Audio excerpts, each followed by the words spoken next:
हज़रत ख्वाजा मीर दर्द देलवी रहमतुल्लाह अलैह बड़े बुजुर्ग गुजरे। लोग तो आमतौर पर शायर के हैसियत से उनको जानते हैं ना, वो सिर्फ शायर नहीं थे, शायरी उनका एक ज़ौक़ था। वो बड़े सूफ़ी थे, बल्कि एक सिलसिले के बानी थे।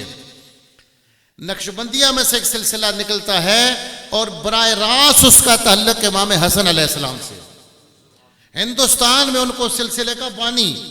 इल्मुल किताब आपकी 2 जिल्दों की उर्दू तर्जमे है और 1 जिल्द फारसी में है, इंडिया की छपी हुई मेरे पास मौजूद है। उसमें आपने अपने बातली उलूम लिखे, उसमें बड़े कमालात की बातें हैं। हुजूर के आल का जिक्र है, हुजूर के असहाब का जिक्र है। जब आल व असहाब का जिक्र आया तो सबके फ़ज़ाइल बयान करके जब सैयद कायनात की बारी आई तो ख्वाजा मीर दर्द ने लिखा कि सबके अपने रुतबे हैं, सबके अपने मकाम हैं, लेकिन जिगर जिगर अस्त व दिगर दिगर।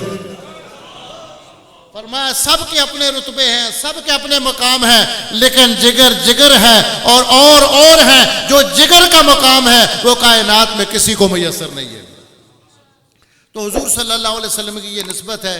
अल्लाह तबारक व तआला हमें इस निस्बत के इदराक की और इसके एहतराम की तौफीक अता फरमाए।